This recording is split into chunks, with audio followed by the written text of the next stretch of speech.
Smoking causes cancer, smoking kills. புகைப்பிடித்தல் புற்றுநோயை உண்டாக்கும் மற்றும் உயிரை கொல்லும். என்ன சினிமால வரதெல்லாம் எங்க வருதுன்னு பாக்குறீங்களா? இதெல்லாம் நம்ம கேட்டுட்டோம், பார்த்துட்டோம், கண்டுக்காமலே விட்டுருப்போம். இதோட முக்கியத்துவத்தை பத்தி தான் இந்த வீடியோல பார்க்க போறோம்.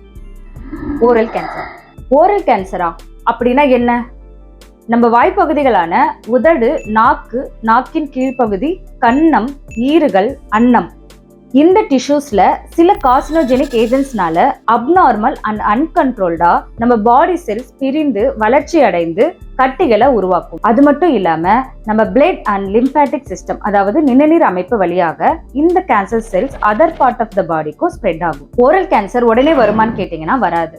அது பல மாதங்களா, பல வருடங்களா, அதாவது கிரானிக் இரிட்டேஷனால இந்த சாஃப்ட் டிஷ்யூ பல நிலைகளை அடைஞ்ச பிறகுதான் கேன்சரா மாறுது. இந்தியால பிரெஸ்ட் அண்ட் சர்வைக்கல் கேன்சருக்கு அடுத்து ஓரல் கேன்சர்னால தான் அதிகமா பாதிக்கப்படுறாங்க. ஆண்களுக்கு மட்டும்தான் ஓரல் கேன்சர் வரும்னு கேட்டீங்கன்னா கிடையாது, பெண்களுக்கும் வர வாய்ப்பு இருக்கு.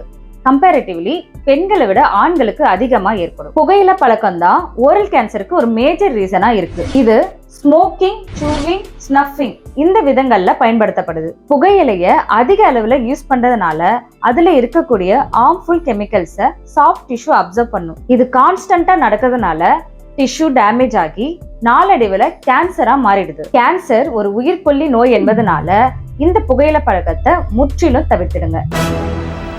உடம்புக்கு நல்லது இல்ல. இந்த புகையிலையை தாண்டி வேற என்னென்ன ரீசன்ஸ்னால வாய் புற்றுநோய் ஏற்படுதுன்னு ஓரல் கேன்சர் சீரிஸ் என்ற பிளேலிஸ்ட்ல டீடைலா சொல்லியிருக்கேன், தவறாம பாருங்க.